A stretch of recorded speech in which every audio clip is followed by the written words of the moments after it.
하나님께서 말씀을 통하여 오늘도 우리에게 은혜 주시기를 원합니다.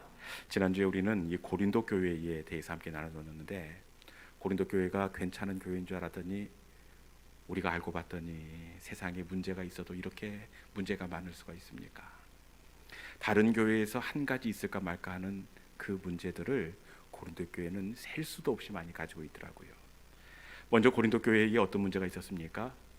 이 교회에 파가 나뉘어져 있습니다.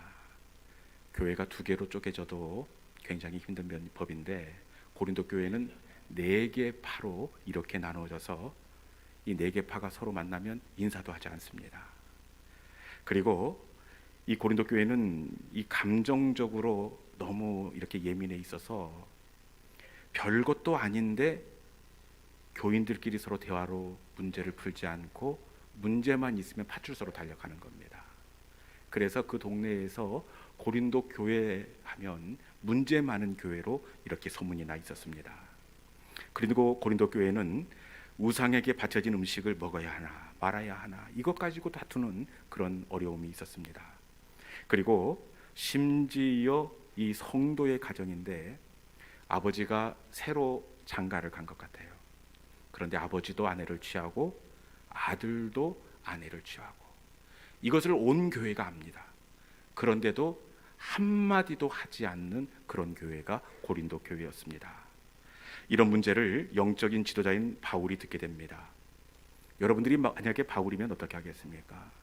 당장 달려가서 따끔하게 혼을 내고 질책하고 잘못된 것을 바로 잡아야 할 것 아니겠습니까? 그런데 바울이 어떻게 합니까? 바울은 너희가 하나님의 성전인 것과 하나님의 성령이 너희 안에 거하는 것을 알지 못하느냐.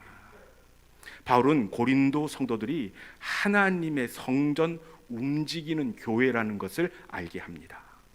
왜 그렇습니까? 고린도 교회에 이런 문제가 생겨난 것은 그것은 저들이 누구인지를 몰랐기 때문이라고 판단했기 때문입니다. 다투고 서로 싸우는 것도 저들이 누구인지 몰라서였고, 고소하고 고발하는 것도 누구인지 몰라서 소송을 했던 겁니다. 저들이 교회요 하나님의 성전인 것을 알면 조심하게 되어 있고 고치게 되어 있고 용서할 수 있기 때문이었습니다. 제가 지난주에 우리가 움직이는 성전입니다 이렇게 설교를 했더니 어떤 집사님께서 그러시는 거예요.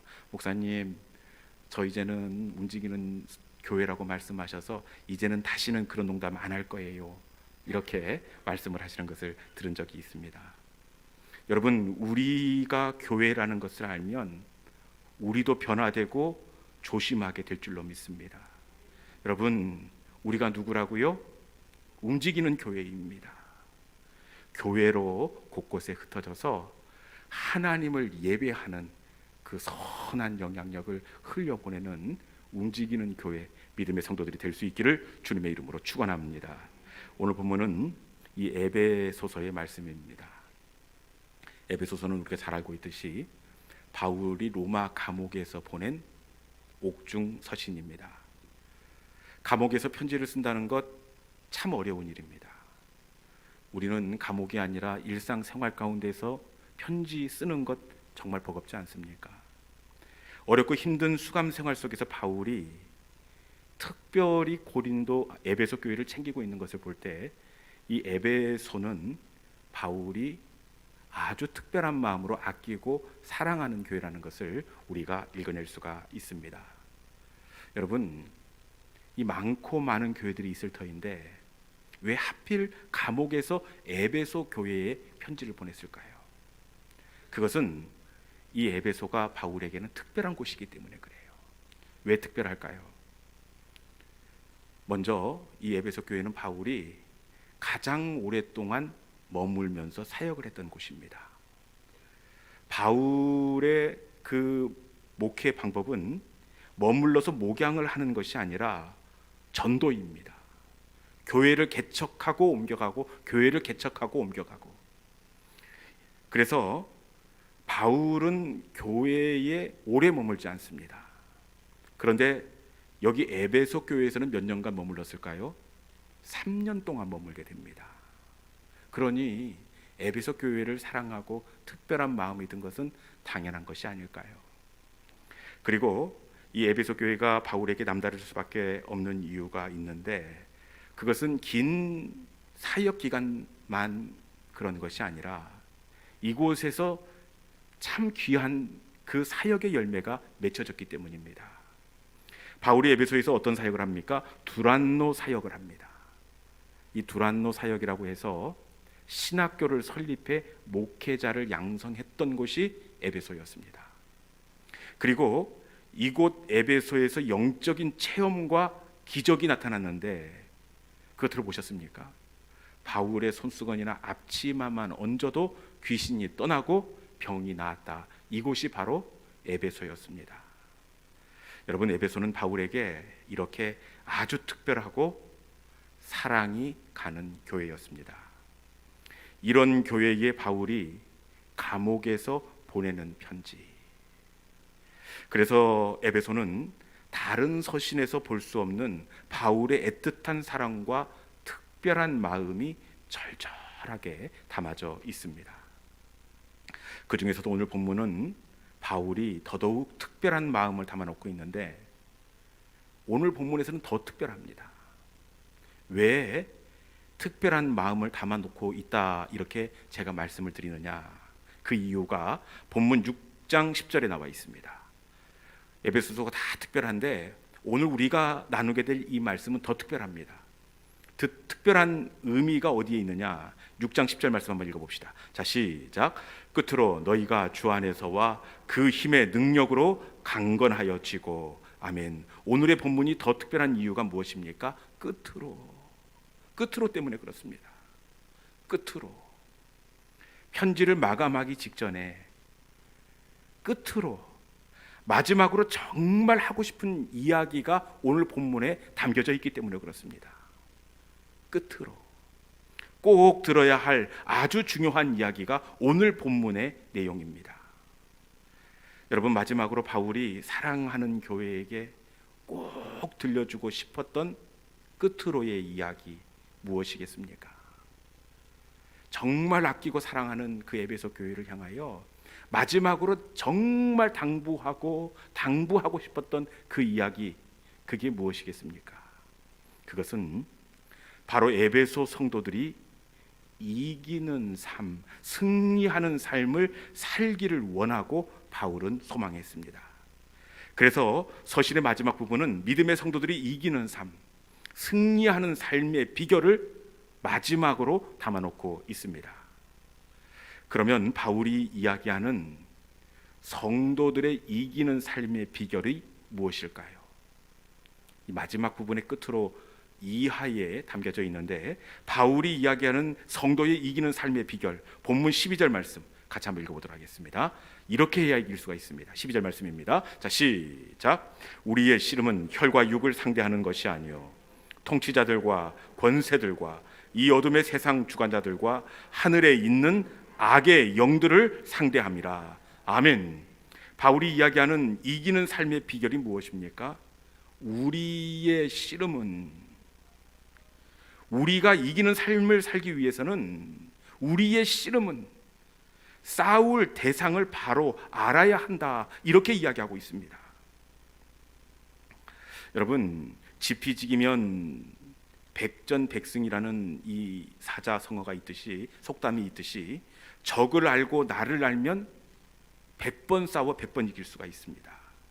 이기는 삶의 비결은 싸움의 상대를 아는 것입니다. 그런데 우리가 싸워야 할 상대는 누구라고요? 혈과 육이 아니요. 지금까지 우리가 싸워야 할 상대가 눈에 보이는 그 대상이라고 생각해 놓았습니다. 그렇지 않습니까?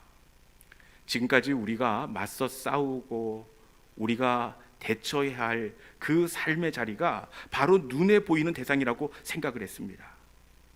그런데 바울은 우리의 싸울 것은 혈과 육이 아니요, 눈에 보이는 것이 아니라고 이야기합니다. 대신에 우리가 싸울 것은 뭐라고요? 어둠의 세상 주관자, 하늘에 있는 악한 영들이다. 이렇게 이야기하고 있습니다. 여러분, 우리가 붙들고 치열하게 싸우고 또 아파하고 괴로워했던 것은 사실은 진짜가 아니었습니다. 그것들은 악한 영들의 그림자에 불과했습니다. 우리의 연약한 부분을 잘 아는 악한 마귀가 사춘기 자녀를 충동질해 나를 흥분하게 만들었고, 때로는 남편을 사용하기도 하고, 어쩔 때는 시어머니를 이용하기도 하고, 때로는 해결된 상처들을 자꾸만 생각나게 해 나를 좌절하고 아프게 만들었던 것입니다. 이 모든 것들은 진짜인 것처럼 보이지만 진짜가 아니라 그림자였습니다. 여러분, 그런데 이 문제는 이 그림자라고 하지만 이 그림자가 너무 진짜 같아요. 그리고 그림자라고 하지만 그림자를 통해서 너무나 괴롭고 아픔을 겪게 됩니다. 여러분, 이 성경은 혈과 육 보이는 것은 그림자라고 이야기하고 진짜는 따로 있다라고 이야기하는데, 왜 그림자인 혈과 육이 왜 우리에게 아픔을 주고 그리고 진짜처럼 그렇게 보여져 우리를 현혹하게 하는 걸까요? 그 이유는 16절 때문입니다. 16절 말씀을 같이 읽어봅시다. 자, 시작. 모든 것 위에 믿음의 방패를 가지고 이로써 능히 악한 자의 모든 불화살을 소멸하고. 아멘. 아프고 괴로운 이유가 무엇입니까? 악한 자의 불화살을 소멸하고, 그것은 마귀의 불화살 공격이기 때문에 아프고 괴롭고 지옥을 경험했던 것입니다. 우리의 연약함을 너무나 잘 아는 마귀의 공격이기 때문에 감정이 폭발하고 그것 때문에 괴롭고 아프고 힘들었던 것입니다. 여러분, 이 모든 것들은 그림자일 뿐이었고, 실체는 그림자 너머에 있는 공중 권세 잡은 자 악한 마귀가 되는 줄로 믿습니다. 그렇게 우리는 그림자를 보고 반응하고 그림자를 보고 분노하고 그림자를 보고 맞서 싸워서는 안 됩니다. 그림자와 맞서 싸워 어떻게 이길 수가 있겠습니까? 그림자를 붙들고 밤새워 피 터지게 씨름을 해도 우리는 절대로 이길 수가 없습니다. 그림자를 붙들고 싸우는 사람은 여러분, 그 누구라도 지게 되어 있습니다. 창세기 보면 첫 번째 비극 사건이 나오는데, 그것은 가인이 아벨을 돌로 쳐 살해하는 사건입니다. 여러분, 우리가 그냥 먼 이야기라고 그러나 보다 이렇게 생각을 하는데, 이 일이 실제로 우리 가까이에서 일어났다고 생각해 보십시오. 내가 배 아파서 낳은 이 두 아이가 서로 투닥투닥 다투더니 이 멱살만 잡고 싸워도 속이 뒤집어지는 법인데, 큰 아이가 이 둘째를 돌로 쳐서 끔찍하게 살해를 했습니다. 여러분, 아주 비극적인 사건입니다. 왜 이 끔찍한 비극이 일어나게 되었을까요? 우리는 질투 때문이라고 생각합니다. 하나님이 동생의 제사는 받으시고 내 제사는 받지 않아서. 그런데 비극의 원인은 여러분, 사실은 이 싸움의 주체를 잘못 파악했기 때문입니다. 가인은 동생과 맞서 섭섭함 때문에 싸운 것처럼 보이지만, 동생과 싸운 것이 아니라 형은 사탄의 그림자와 싸웠던 것입니다. 요한일서 3장 12절 말씀에 보니까 어떻게 되어 있느냐, 그는, 이 가인입니다, 형은 악한 자에게 속하여 아우를 죽였으니, 이렇게 되어 있습니다. 가인이 아벨을 죽인 이유가 어디에 있다고 이야기합니까? 그는 악한 자에게 속하여 아우를 죽였으니. 가인이 동생을 죽인 진짜 이유는 그가 악한 자에게 속하여. 무슨 의미입니까? 실체를 보지 못하고 그림자와 싸웠기 때문입니다. 여러분, 사울 왕이 일생을 다윗을 향한 복수심으로 실패한 사람이 된 이유도 마찬가지입니다. 우리는 단순히 질투 때문이라고 생각을 합니다. 여러분, 그런데 이건 역시 실체가 아니라 그림자입니다. 사실 사울이 어떤 사람입니까? 일생을 악한 영에 사로잡힌 사람이었습니다. 수금을 타고 예배를 드려야 겨우 진정할 수 있는 악령이 다스리던 사람이었습니다. 표면적으로 볼 때는 사울이 질투로 인해서 그 인생이 망한 것처럼 보여지지만 질투는 그림자입니다. 진짜 실체는 그 배후에 역사하는 악한 영의 술수였습니다. 그림자와 맞서면 백전백패입니다. 그림자가 아니라 실체와 맞서 싸워야 하는 줄로 믿습니다. 우리 예수님을 보십시오. 예수님의 삶은 언제나 이기는 삶을 사셨습니다. 어떻게 예수님께서 이기는 삶을 사셨느냐?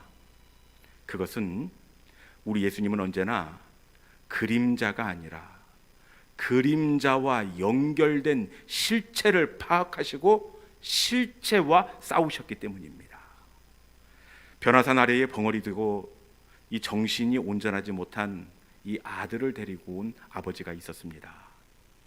사람들은 단순히 말 못하고 정신이 온전하지 못한 자라고 이야기합니다. 그런데 우리 주님은 뭐라고 말씀하십니까? 벙어리 대고 말 못하게 하는 더러운 귀신아, 내가 내게 명하노니 당장 나오너라. 여러분, 문제는 그림자였고 실제는 공중 권세 잡은 자라는 것을 예수님은 알고 있었습니다. 병자를 고치심이 아니라 악한 마귀를 꾸짖고 악한 마귀를 물리치신 줄로 믿습니다. 예수님이 십자가를 지고 돌아가실 것을 제자들 앞에서 이야기하실 때가 있었습니다. 이때 베드로가 어떻게 이야기합니까? 주여 그리 마옵소서. 예수님의 십자가를 지지 못하도록 베드로가 만류합니다. 이때 예수님께서 어떻게 하십니까? 베드로를 꾸짖는 것이 아니라 사탄아 물러가라. 베드로의 사심을 보신 것이 아니라 진짜를 보시고 진짜를 꾸짖고 진짜를 물리치셨습니다. 여러분, 영적인 승리는 혈과 육을 붙들고 반응하고 싸우는 것이 아닙니다. 혈과 육은 뭐라고요? 그림자입니다. 진짜는 공중 권세 잡은 악한 영들입니다. 그림자를 붙들고 씨름하는 사람이 어떻게 이길 수가 있겠습니까? 세상 사람들은 감정적으로 그림자를 붙들고 씨름하고 싸우지만 지혜로운 하나님의 사람들은 그 너머에 있는 진짜를 볼 줄 아는 사람입니다. 세상은 그림자에 놀라고 그림자에 흥분하고 그림자의 상처를 받지만 여러분, 저와 여러분은 그림자를 조종하는 악한 영의 실체를 바로 볼 수 있기를 축원합니다. 그 배후에 역사하고 조종하는 악한 영의 역사를 꿰뚫을 수 있는 성숙한 믿음의 성도들이 될 수 있기를 주님의 이름으로 축원합니다. 여러분, 그러면 우리가 이제 혈과 육으로 우리를 분노케 하고 우리를 실망시키고 우리의 감정을 무너뜨리는 그 실체가 그림자이고 진짜는 그 배후에 있는 실체, 악한 영이 있다는 것을 알았습니다. 이제 우리가 싸워야 할 것은 그림자가 아니라 악한 영입니다. 그러면 악한 영과 싸우기 위해서는 어떻게 해야 할까요? 어떻게 해야 하느냐? 우리 본문 13절에 있는 말씀 같이 한번 봉독하도록 하겠습니다. 본문 13절에 있는 말씀입니다. 같이 읽어볼까요? 자, 시작. 그러므로 하나님의 전신갑주를 취하라. 이는 악한 날에 너희가 능히 대적하고 모든 일을 행한 후에 서기 위함이라. 아멘. 우리가 맞서 싸워야 할 공중 권세 잡은 자들과 어떻게 맞서야 하느냐? 그러므로 하나님의 전신갑주를 취하라. 악한 영들과 맞서 싸우기 위해서는 하나님의 전신갑주를 취해야 합니다. 전신갑주, 이게 무엇일까요? 이 전신갑주는 로마 군인들이 싸움에 나가기 위해 갖추었던 완전 무장 상태입니다. 싸움에 나가기 위해서 호심경을 붙이고 투구를 쓰고 방패를 들고 검을 들듯이 공중 권세 잡은 자와 영적인 싸움을 감당하기 위해서도 반드시 하나님의 전신 갑주 복음으로 무장을 해야 한다, 이렇게 말씀하고 있습니다. 그러면 전신 갑주의 특징이 있습니다. 여러분, 전신 갑주의 특징은 적을 찌르는 것만 있는 것이 아니라 방어하는 용도의 이 호신구가 있다는 겁니다. 전신 갑주는 투구, 방패, 이렇게 흉패와 같이 적의 공격을 피하는 용도가 있습니다. 그리고 성령의 검과 같이 공격하는 용도가 있습니다. 그러니까 전신갑주를 입고 싸운다는 것은 사단의 공격을 맞서 싸우기만 하는 것이 아니라 때로는 피할 때도 있어야 한다는 뜻이라는 겁니다. 우리는 싸움하면 무조건 맞서 싸우고 피를 흘려야 한다고 생각하는데, 지혜로운 군사는 싸우지 않고 이기는 군인이 지혜로운 군인입니다. 영적인 싸움도 마찬가지입니다. 전신갑주를 보면 여러분 대부분 방어용입니다. 호신용입니다. 공격용은 이 성령의 검, 칼 하나입니다. 여러분, 영적인 싸움은 이 싸울 것인지 피해야 할 것인지 잘 판단하는 것, 이것이 중요하다는 사실입니다. 전신갑주를 입었다는 것은 지혜롭게 판단한다는 뜻입니다. 여러분, 그 그림자가 우리에게 도전할 때 전신갑주를 입고 싸운다는 것은 어떤 뜻이라고요? 싸울 것인지 피할 것인지를 잘 판단하는 것, 이것이 전신갑주를 입었다는 뜻입니다. 여러분, 한번 물어보겠습니다. 이것은 싸워야 합니까? 피해야 합니까? 음란한 자리에 내가 이렇게 서 있을 때 이것은 싸워야 합니까? 피해야 합니까? 피해야 합니다. 때로는 어떤 욕심의 자리, 유혹의 자리에 있을 때 피해야 합니까? 싸워야 합니까? 피해야 합니다. 그러면 속을 뒤집어 놓는 내 남편 앞에서는 피해야 합니까? 싸워야 합니까? 속을 뒤집어 놓는 그 인간을 어떻게 피합니까? 여러분, 이게 헷갈리죠? 그러면 자꾸만 나를 눌리게 하는 지나간 상처들, 이미 끝나버린 그 아픔들, 이것들은 피해야 됩니까? 싸워야 합니까? 네? 싸워야 하죠. 싸워야죠. 여러분, 전신갑주를 입고 우리가 그림자와 맞서 싸운다는 것은 피해야 할 때와 공격해야 할 때를 정확하게 판단하는 것, 이것이 바로 전신갑주를 입었다는 의미입니다. 영적인 싸움은 때를 아는 겁니다. 싸울 때인지 피할 때인지를 아는 것입니다. 이를 잘 살피는 지혜로운 성도들이 될 수 있기를 주님의 이름으로 축원합니다.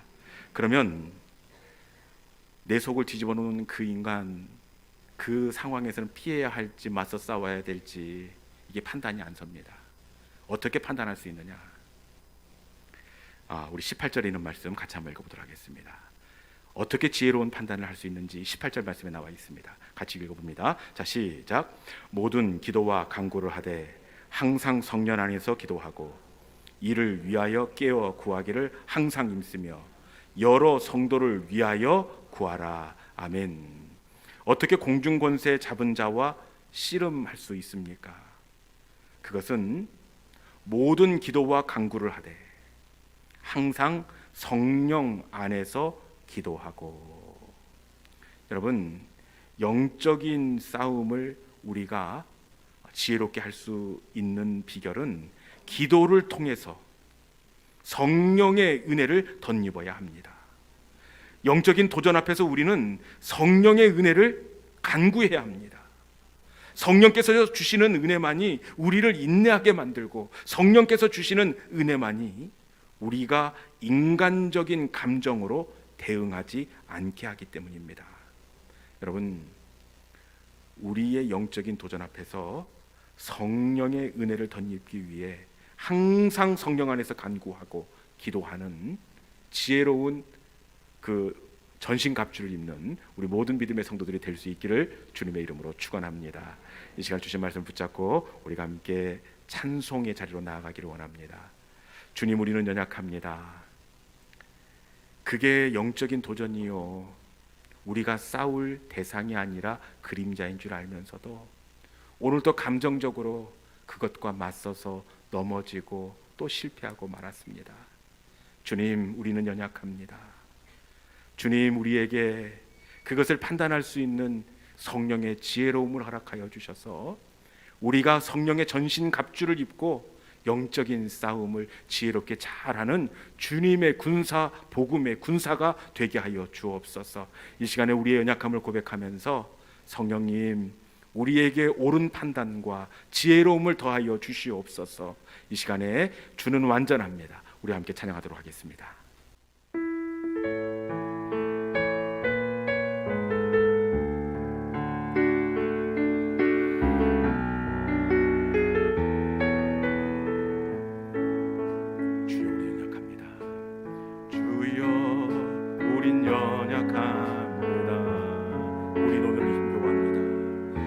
우린 오늘을 힘겨워합니다.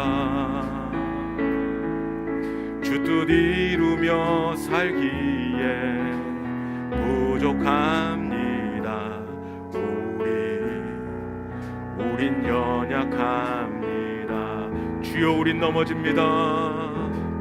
주여, 우린 넘어집니다. 오늘 하루 또 실수합니다. 주의 긍휼을 구하는 죄인입니다. 우리 주만 바라봅니다. 한없는 주님의 은혜, 온 세상 위에 넘칩니다. 가릴 수 없는 주 영광, 온 땅 위에 충만합니다. 주님만 이기리오니 우린 그 길 따라갑니다. 그날에 우릴 이루실 주는 완전합니다. 다시 한번 할까요? 주여, 우리 연약합니다. 주여, 우린 연약합니다. 우린 오늘을 힘겨워합니다. 우린 오늘을 힘겨워합니다. 주 뜻 이루며 살기에 부족합니다. 우린 연약함. 한없는 주님의 은혜, 한없는 주님의 은혜, 온 세상 위에 넘칩니다. 가릴 수 없는 주 영광, 온 땅 위에 충만합니다. 주님만 이기리오니 우린 그 길 따라갑니다. 그날에 우릴 이루실 주는 완전합니다. 주님만 이기리오니 주님만 이기리오니 우린 그 길 따라갑니다. 그날에 우릴 이루실